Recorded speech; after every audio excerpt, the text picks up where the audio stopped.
What's going on, everyone? So welcome to my latest video. This is obviously another catch-up video of 2021 films that I did see in the months of January and February of 2022. I will be talking about these movies that I've seen briefly, very briefly. If you guys want to know further in-depth thoughts on my thoughts of these films, you guys can check out my Letterboxd, which I will be putting down below. Letterboxd is a great app. If you guys haven't done so already, please check it out. It's a great app, and don't forget to also follow, and I'll try to follow you guys back. But yeah, so I'll be talking about these movies briefly. Some of them I've seen for the first time. Some of them I rewatched and I had a change of heart. So I'll be talking about those movies and obviously spoiler-free fashion very briefly. So anyways, enough exposition. Let's get started.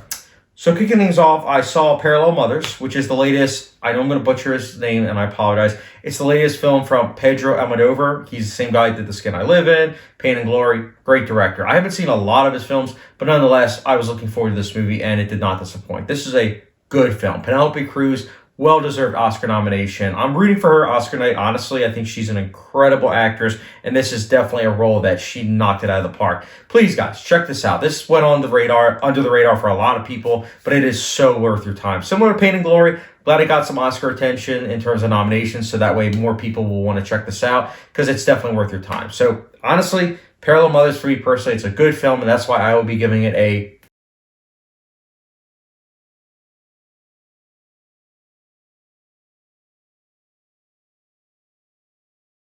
Next up, we saw Stillwater. And by we, I mean my fiance and I, we watched Stillwater. I was quite looking forward to this movie because I'm a big fan of Tom McCarthy. I love Spotlight, one of my favorite films of all time.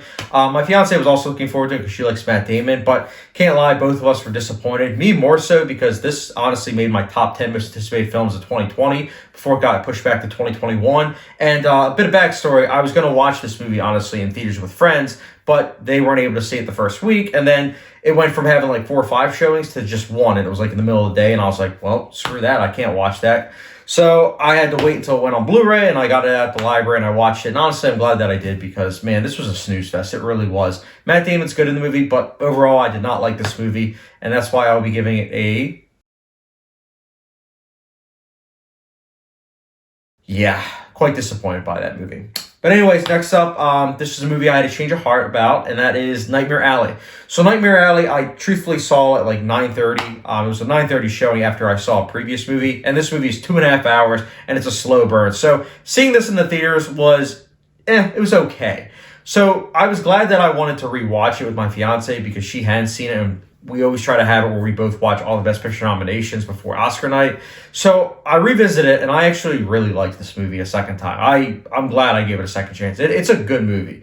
I'm looking forward to watching it again because I am probably going to pick it up on 4K, truth be told. It's a good movie, great production design, fantastic cinematography. Bradley Cooper, I liked his lead performance. And also I liked all the side characters, honestly. I liked also the side characters, in particular how they have it where they kind of make the lead actor, Bradley Cooper's character, really kind of flourish. It's a good movie, not perfect, but it is still really good and definitely worth your time. And that's why Nightmare Alley, change your heart, change your rating. I will be giving it a...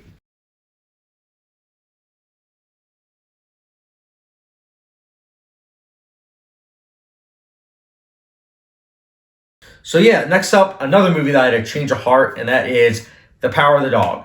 This movie, similar to Nightmare Alley, I think I just watched it under the wrong circumstances the first time because The Power of the Dog, I thought it was just all right. It was a movie I did say in my review, though, that I could see myself revisiting it when I've had more sleep, and I'm glad that I did that because The Power of the Dog is a film that I can definitely see myself rewatching many more times. It's a film that seems to benefit more and more rewatches. The second time, I picked up so much more details. This is a Best Picture frontrunner, and if it wins Best Picture, honestly, I would be very happy because this movie went from being like a 3.25 to much higher. And honestly, I can see the rating going up even higher. Benedict Cumberbatch also, I'll be rooting for him at the Oscars. Really good performance. And honestly, The Power of the Dog, again, a change of heart, change of rating. And that's why I will be giving it a...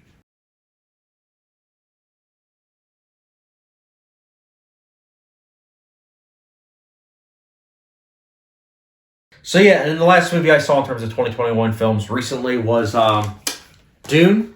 No change of heart. Honestly, I still love this movie, but I wanted to showcase it that I bought it on 4K. Looks amazing on 4K. Honestly, this is a film that I can see myself revisiting it many more times, and that's why I picked up on 4K. But it's a great movie. If you guys haven't seen my review for Dune originally, I won't put it down below. I'll just say that it's the same rating, and Dune, honestly, for me, I would be giving it a.